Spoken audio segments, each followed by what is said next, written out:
Police प्रशासन काम करती तो ये दिन देखने को मिलता। यहाँ पे प्रशासन को क्या चाहिए? यहाँ पैसा पे दीजिएगा तो पुलिस प्रशासन आपके साथ चलेगा, पैसा नहीं दीजिएगा तो पुलिस प्रशासन आपके साथ नहीं चलेगा। बहुत दूर चल के छोड़ के है किसी का जान सुरक्षा में नहीं है, सुरक्षित नहीं है, ठीक है ना। अगर प्रशासन हम लोग के साथ थोड़ा सा अगर एक्टिव रहती तो हो सकता था कि इनका जान नहीं जाता, बच भी साहेबगंज जाता। थाने के ऊपर पीड़ित परिवार का गंभीर आरोप है और कहीं ना कहीं से अगर इस तरह का आरोप लग रहा है, माननीय एसएचओ साहब दरोगा जी, भाई लगते थे, भाई थे। तो हम लोग यही कहेंगे, जिस तरह से हमारे बच्चा को काट काट के मार मार के जान लिया है, उसी तरह से उसका भी जान लिया जाए।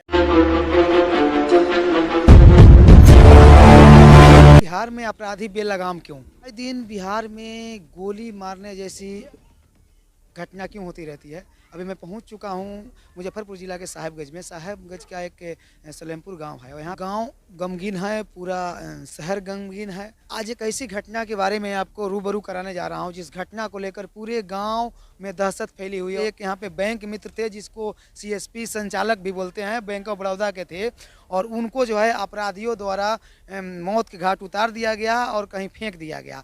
लेकिन आखिर इस अपराधियों का तांडव इस बिहार में कब तक और क्यों? ये अपराध बिहार में आखिर रुक क्यों नहीं रहा है?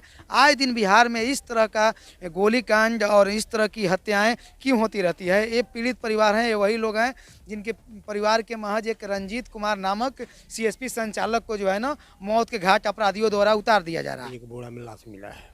हाँ, बोरा में लाश मिला है। लाश मिला, भाई लगते थे, भाई लगते थे, भाई थे। बहुत दूर चल के छोड़ के।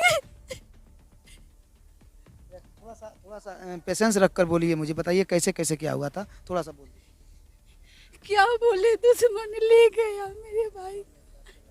जा रहा है कि यहाँ पे 14 जनवरी को जो है रंजीत कुमार घर पे खाना खा रहे थे तो उनके पास एक फ़ोन आ रहा है और फ़ोन पे उनको खाता खोलने का जो कुछ भी है एक उनको सूचना मिलती है। खाना खाकर घर से निकलते हैं, परिवार वाले शायद उनसे पूछते हैं कि अब कहाँ जा रहे हैं, तो बता रहे हैं कि मैं खाता खोलने जा रहा हूँ। लेकिन 10 बजे घर से निकलते हैं, 12 बजे के बाद रंजीत कुमार का फ़ोन स्विच ऑफ जा रहा है। उसके बाद परिवार वाले उनको ढूंढने लगते हैं। फिर काफ़ी खोजबीन करने के बाद जब नहीं मिलते हैं तो सोनरापुर के मलाही में एक उनकी गाड़ी जो है बरामद होती है। उस गाड़ी को देखकर और परिवार वाले भयभीत होकर फिर प्रशासन का सहारा लेते हैं, प्रशासन के पास जाते हैं केसरिया थाना में, और प्रशासन जो काफ़ी खोजबीन करने में इनकी परिवार वाले को मदद करती हैं। लेकिन उसके फिर दूसरे दिन यानी 15 जनवरी के दिन जो है देवरिया कर्पूरी चौक के आसपास में जो है एक बोरे में कट्टे में जो है ना रंजीत की लाश 100 भरकर और फेंका हुआ था। पूरे देश भर में सबसे ज़्यादा आपराधिक मामला हत्या इस तरह से जो है गोली कांड बिहार में ही होता है। लेकिन फिर भी बिहार सरकार कहती है कि हत्याएं तो आम बात है, ये होती रहती है और इस पर प्रशासन काम करती है। प्रशासन का काम है काम करना और हत्यारों का काम है गोली मारकर किसी निर्दोष को मौत के घाट उतार देना। यहाँ से 10 बजे के करीब में कोई फ़ोन किया था खाता खुलवाने के लिए, तो वो बोले जो ठीक है आ रहे हैं। उसके बाद नहा खा करके और यहाँ से निकले तो मोबाइल स्विच ऑफ था। उसके बाद उनका फ़ोन नहीं लगा। 1:30-2 बजा तो यहाँ से फ़ोन गया, इंतज़ार करते करते जो अब आएंगे नहीं आए तो यहाँ से फ़ोन गया। सब आदमी उसके बाद गया खोजने। मलाही टोला है शायद, वहीं बांध पे उनकी गाड़ी लगी हुई थी लेकिन उनका पता नहीं था। साहेबगंज थाना में एप्लीकेशन दिया गया तो साहेबगंज थाना एप्लीकेशन नहीं ली कि केसरिया थाना का केस है। हाँ, और उसके बाद से अपने लोग खोजने लगा। केसरिया थाना को मतलब इन्फॉर्मेशन हुआ, शायद वो थाना आई थी। कल 2-2:30 बजे कर्पूरी चौक है धरफरी में, शायद धरफरी चौड़ में मिला है लाश। कोई बोलेरो से ले जा कर के वहाँ लाश को फेंक दिया और फिर गाड़ी घुमा करके वहाँ से चल दिया। वहाँ से सभी गांव के पब्लिक लोग जुटे, बोरा को फाड़ के देखा गया तो उसमें से लाश निकला। क्या अच्छा, आप लोग सरकार से क्या मांग कर रहे हैं? आप किस तरह की सजा मांग कर रहे हैं अपराधी? अपराधी को तो हम लोग यही कहेंगे, जिस तरह से हमारे बच्चा को काट काट के मार मार के जान लिया है, उसी तरह से उसका भी जान लिया जाए। गोली मारा है या काट दिया है? गोली मार देता तो ठीक रहता, लेकिन उसको मार मार के जान से मारा है। इस पर भी मारा है और पूरे शरीर पर काला काला धब्बा पड़ा है। और उसके परिवार को के लिए मतलब कुछ सोचे, बैंक में कहीं जगह दे उसको।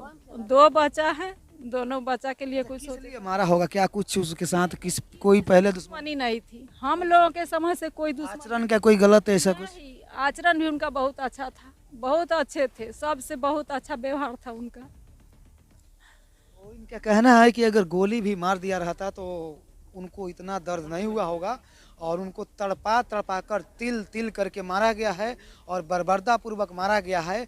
और यह कहानी सिर्फ एक दिन की नहीं है, पूरे बिहार में। इस तरह मेरे गांव में होगा, कहीं सुनता था आदमी, पेपर में न्यूज में सुनता था, देखता था, लेकिन ये हम लोगों के परिवार में ही ऐसा हो गया। ये बहुत दर्दनाक। बैंक मित्र भी थे, उनको मारा गया। और सबसे बड़ी चीज़ है कि बैंक मित्र जो एक सीएसपी का संचालक तो बन जाते हैं, लेकिन उसके लिए हर तरह से उनको अपना पैसा खर्च करके अपना जगह सब कुछ तैयार करना पड़ता है। और बस मालिकाना हक बैंक की रहती है, सरकार की रहती है। अगर किसी तरह की नुकसान हुआ तो भरपाई जो है सीएसपी संचालक को करना है। मुनाफा हुआ तो सरकार का हुआ, मुनाफा हुआ तो बैंकर का हुआ, बैंक का हुआ। बस इनको कमीशन मिलेगा, इनको वेतन मिलेगा, लेकिन कुल मिलाकर सुरक्षा के नाम पर सुरक्षा के नाम पर इनको बैंक कैश काउंटर एक कैश काउंटर का जब काम है तो ऐसे में जो है बैंकर को जो है इसके लिए जो है सुरक्षा ये सब चीज़ होना चाहिए। और इंश्योरेंस वगैरह भी जहाँ तक लोग का नहीं है बैंक की तरफ से, तो कहीं ना कहीं से ये भी सरकार को और बैंक को इस पे ध्यान देना चाहिए सुरक्षा की दृष्टि से। और काफ़ी तो रिस्की होता है कैश का काम करना, और वैसे लोगों को अगर वहाँ पे उनको सुरक्षा नहीं मिले, उनको LIC ना हो, तो फिर उनके परिवार वाले ऐसे ऐसे लोगों का क्या होगा।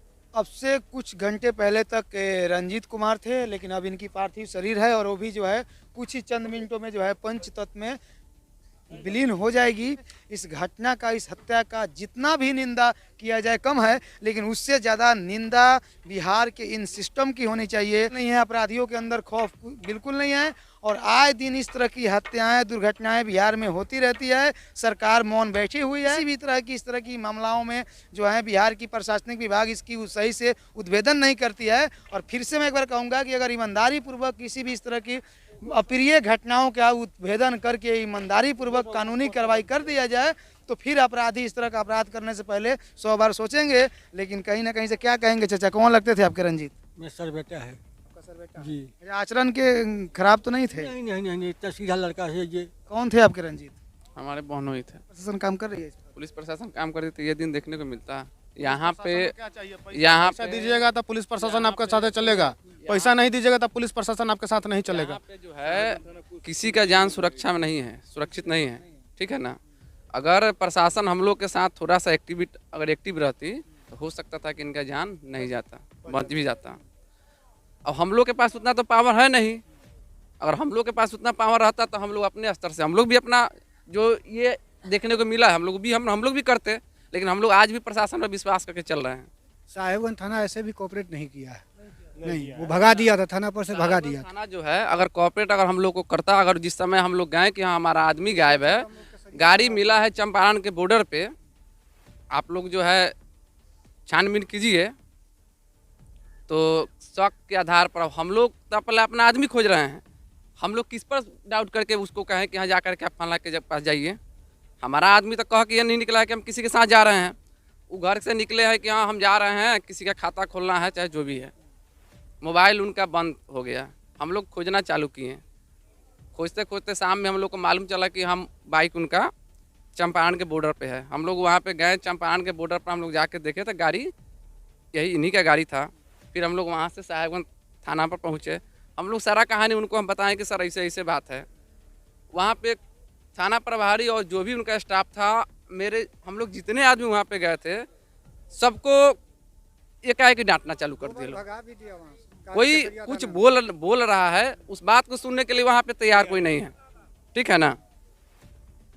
फिर हम लोग केसरिया थाना गए। केसरिया थाना प्रभारी हम लोगों से बोले कि देखिए जो भी है, आप जहाँ भी गाड़ी बरामद हुआ है उससे कोई मतलब नहीं है, आप अगर मेरे पास आए हैं तो चलिए हम आपका मदद करेंगे। और वो हम लोग के साथ में 2 बोलेरो लेकर के साथ में निकले और वो हम लोग के साथ पूरा एक्टिव के साथ हम लोग का वो मदद किए हैं, घूमे हैं, देखे हैं, चाहे जो भी था वो किए हैं। लेकिन ये साहेबगंज थाना जो है हम लोग का उस दिन तक मदद नहीं किया है, ठीक है ना। ये भी घर पे केसरिया, एक मिनट, केसरिया थाना हम लोग के साथ रात के 8 बजे से लेकर भोर के 3 बजे तक हम लोग के साथ था। 3 बजे हम लोग अपना आवेदन उनको दिए हैं। उसके पहले केसरिया थाना हम लोग के साथ पूरा वो दियरा उरा सब छान मारा गया है। आज से साहेबगंज थाना हम लोग के साथ एक्टिव हुआ है। वो जहाँ जहाँ कहा जा रहा है वहाँ पर CCTV फुटेज देखा जा रहा है, उसके अलावा और कुछ नहीं। अभी तक आश्वासन मिला है कि हम लोग अपराधी को पकड़ लेंगे।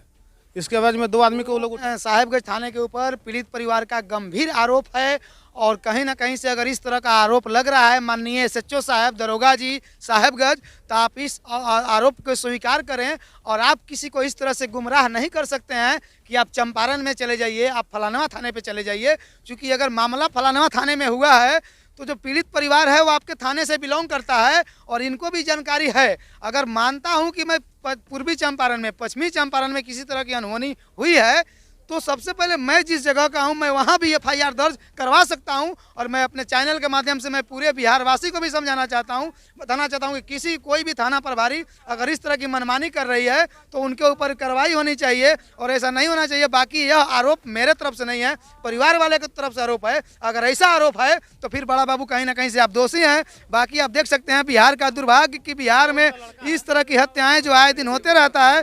अब देख, इतना छोटा सा बच्चा का अगर इसके सर से अगर पिता का साया उठ जाए और ऐसे दादाजी जो है अब इसको कपड़ा पहना रहे हैं और समझा रहे हैं तो कहीं ना कहीं से लानत है बिहार सरकार की और ऐसे सरकारी व्यवस्था पे। पुलिस प्रशासन और मुजफ्फरपुर के हमारे माननीय SP साहब, SSP साहब, सब लोगों से हाथ जोड़कर पुनः विनती करता हूं कि इस मामले को अविलंब उद्भेदन करके आरोपी को पकड़कर और उसके ऊपर कठोर से कठोर सजा दें। उसके अब से जैसे हमारे बेटा का हत्या किया है वही चीज़ उसी को फांसी हो, यही हमारा संतोष है। तभी संतोष होगा, नहीं तो हम सुप्रीम कोर्ट तक जाएंगे, राष्ट्रपति के हाथ भी जाएंगे हम। बसे हाँ, बसे हम भीख मांग करके जाएंगे बसे, समझे ना।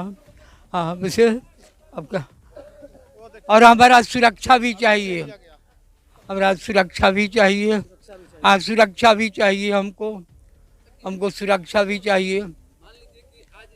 ये छोटा सा बच्चा आप देख सकते हैं, उसकी आंखों में आंसू और कहीं ना कहीं से उस आंसू का मरहम, अगर उस आंसू का दर्द अगर बिहार सरकार की सिस्टम, पुलिस प्रशासन अगर समझ रही है तो इस मामले का अविलंब उद्भेदन करके जो है और अविलंब दोषी को जो है सलाखों के अंदर करेगी।